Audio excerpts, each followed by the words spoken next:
I'm going to be making this video as a basic tutorial guide for a Protoss opener that I have been using, and I want to say I don't know if it's perfect. I don't know what the top Gosu strat is, but I think this is a good economic opener that is good really in all three matchups. Now at the entrance of this map there is a very wide ramp, so we're going to block it off as best we can in this tutorial, but really that's not the focus of this tutorial. It's going to be a basic opener for Protoss, and again I don't know that my timings are absolutely perfect, but it's just kind of a good way to get you started if you're just brand new at StarCraft or StarCraft 2 and you just kind of want to know what a good solid opener is. So we're going to be throwing down the pylon at 9 as soon as you can, and on this map, which is Scrap Station, which happens to be my favorite map, so that's why I'm going to make probably most of my tutorial videos on this map, because it's easy on the eyes, plus it's a really fun and pretty cool map. So anyways, make your pylon at 9 and have your probe scout right after the pylon, and I'm going against Zerg, and it's really important to see what the Zerg player is opening with. Now, it's really going to be up to you guys to kind of learn what the Zerg player is doing based on their first kind of opening buildings that they get, when they get their gas, how many drones they have, etc. So that's up to you guys to alter your build just from experience. This build is going to be the anti-roach build that I've used, and it's pretty effective, and so I'm just assuming that they're going roaches in this game, but you have to alter your build by yourself. So I do Chrono Boost twice in a row right when my first pylon finishes. I get the gas as soon as I can get the gateway. Now what I do is after the first pylon finishes, Chrono Boost, queue up 3 probes, and that feels kind of weird to have 3 probes that early, and then make your gateway as soon as you can after having 3 probes queued. Then after you make your gas, when you continue to produce probes, then make your second pylon, which before you didn't want to continue producing probes this entire time because your gateway would finish, but now the gateways take a little bit longer to make, and your gateway and pylon should finish at exactly the same time. So continue to produce probes, and I know my opponent's going roaches, so I'm actually getting my cybernetics core before my first zealot. I'm also going to be getting my second gas before my first zealot. Now that may feel a little bit weird to you guys because usually most players want to get that zealot out there right away.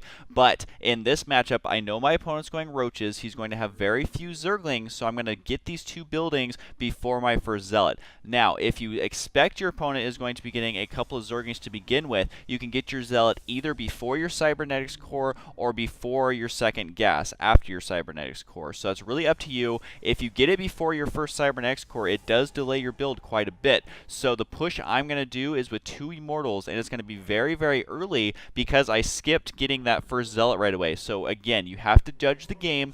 Every game is different. So in this game, I'm just assuming he's going mass roaches, which you never want to assume in StarCraft, always want to scout. Now, since we got the 2 gas, you can actually get your robotics facility very quickly. And I would recommend actually getting your third pylon, which I'm getting right now, before your cybernetics core. Mine was actually a little bit delayed because I got a little overzealous and wanted to get that robotics facility out ASAP, which is really the whole point of this build, is to get it out as soon as you can. So technically, I'm a little supply blocked here at this very moment, but what you want to do is be working on your sentry. I like to get a sentry after my first 2 zealots because on most maps you can block off your ramp with only 2 zealots, plus put a sentry behind there, and also if they do an all-in Ling attack, you're going to have your force field.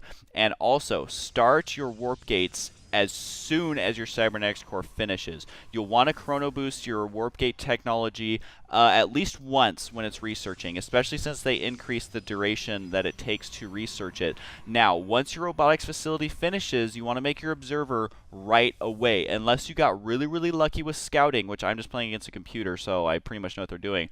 But unless you get lucky against a real player with scouting, you have to make your observer very important to chrono boost that first observer and get it to your opponent's base immediately. Now, at this point in the game, this is where you can diversify your build any way you want. You can either add your add-on to get the Colossus, or you can go straight for the Immortals. Against Zerg, I prefer to go for Immortals. Against Terran, I prefer to go the Colossus, and also against Protoss, I prefer to go Colossus. So my first Immortal is out, and I'm continuing to warp in units. I usually get 1 or 2 Stalkers, and the second gateway should be turned into a warp gate right away.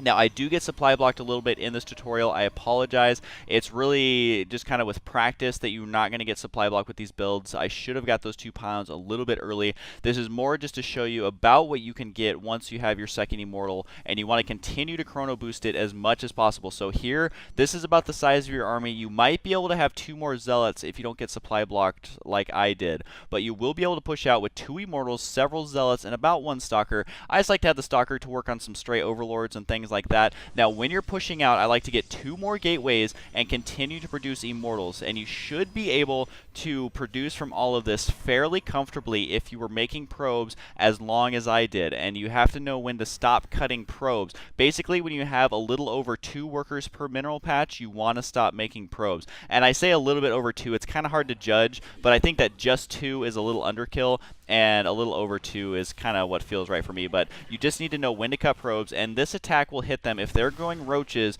they are going to be screwed. If they just went straight up roaches, they are going to be in a lot of trouble. And remember, continue to warp in through your warp gates with the hotkey W, which will select all your warp gates regardless of if you have them hotkeyed or not. And then this attack, you got about 4 zealots as well as your sentries and 2 immortals and a stalker for some overlord kills. That's kind of the push timing that I like to utilize against Zerg, which will punish them if they either A, try and macro up, or B, if they try and go mass roaches.